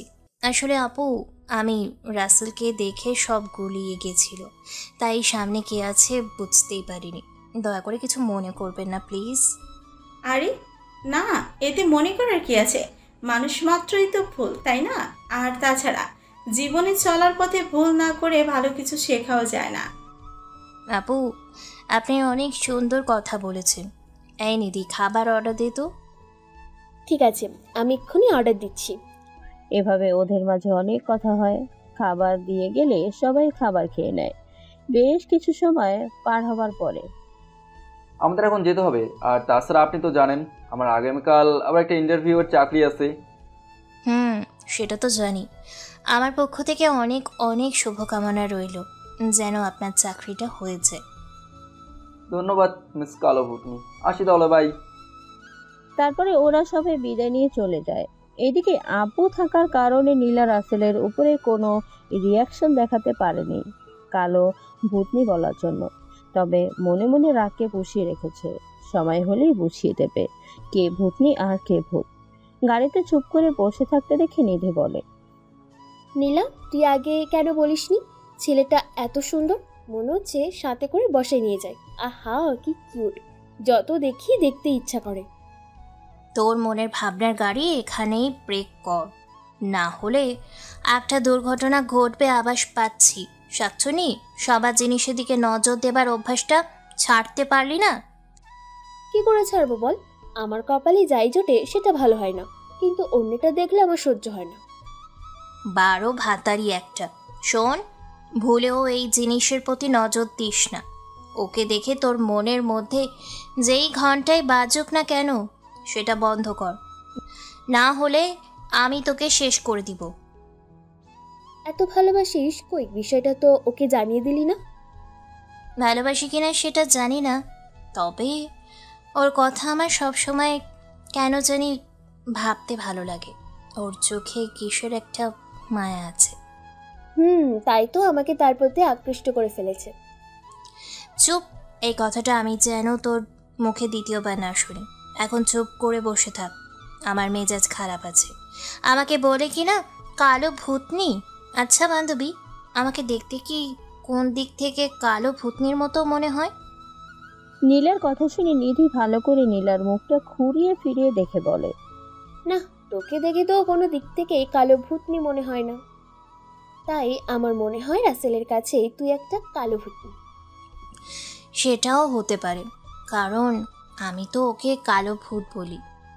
আরে বাহ, কি সুন্দর জুড়ি! কালো ভূতের মায়ে জড়িয়েছে কালো ভূতনি। এভাবে ওরা আরো অনেক কথা বলতে বলতে বাসায় চলে আসে। নীলা গাড়ি থেকে নেমে, মামা, আপনি নিধিকে ওর বাসায় নামিয়ে দিয়ে আসেন। আর নিধি, আজকে যা, পরের দিন সময় করে আমাদের বাসায় আসিস। অন্যদিন কেন? আমার হাতে তো অনেক সময়, আমি বরং এক্ষুনি তোর বাসা থেকে ঘুরে যাই। না না, সেটা হবে না। এখন তোকে আমার বাসায় যেতে হবে না। তোকে দেখলে আব্বু 101টা প্রশ্ন করতে শুরু করবে, আর তখন তুই গড় গড় করে আজকের দিনের সব কথা বলে দিবি। সেটা আমি হতে দিব না। এখন সাবধানে বাসায় যা দোস্ত। শাকচুনি, তোর বাসায় আমি আসবই না, যা। আসবি কি না আসবি সেটা আমি দেখে নেব, তোকে সেটা নিয়ে একদম চিন্তা করতে হবে না। এখন তাহলে যা দোস্ত, টাটা। যাচ্ছি, তুই আমাদের বাসায় গিয়ে ঘুরে আসবি। আমি তোর মতো অন্যদিন যেতে বলবো না।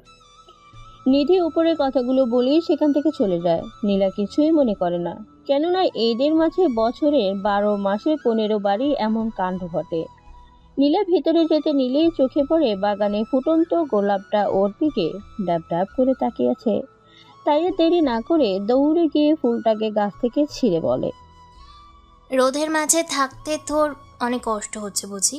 নে, এখন তোকে তোর মায়ের কোল থেকে নিয়ে গেলাম, আর রোদে পড়তে হবে না।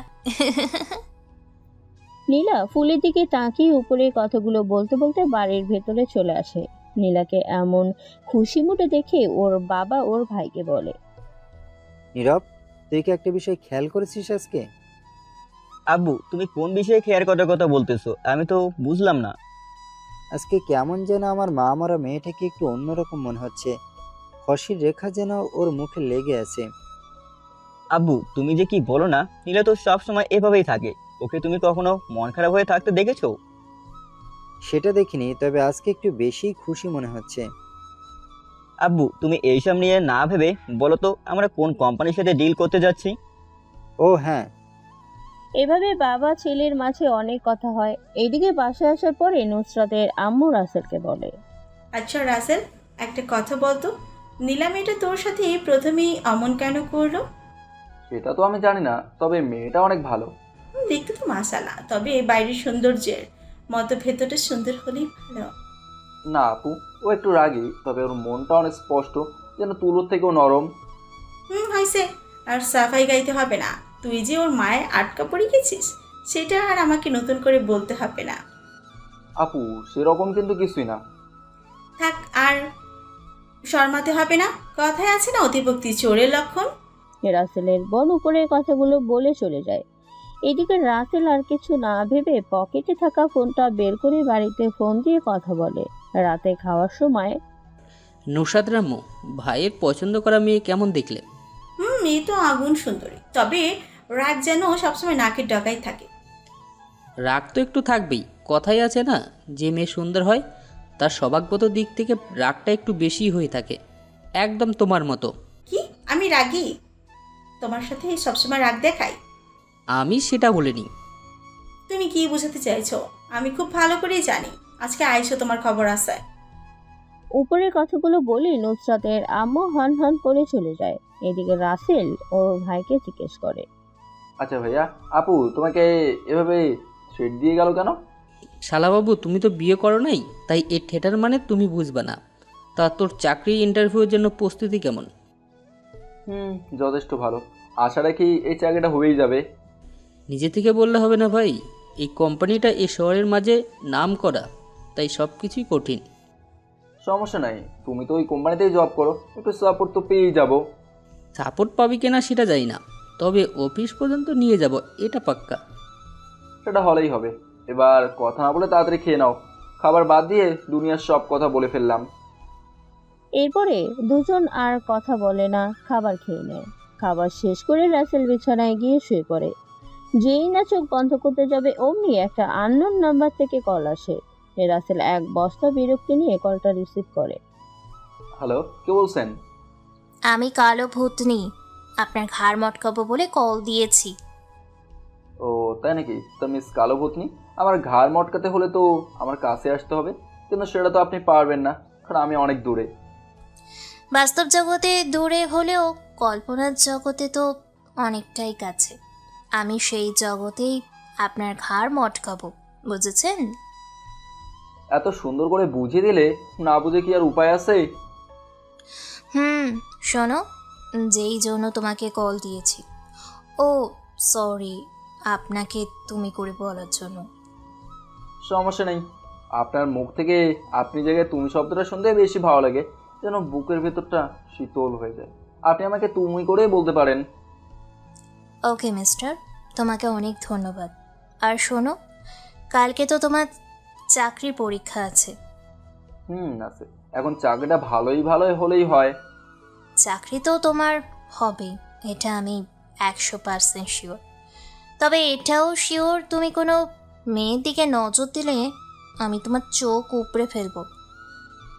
ওরে বাপরে, আপনি থেকে তুমিতে নেমেই এত বড় হুমকি! আমি তো ভয়ে শিশু করে দিলাম।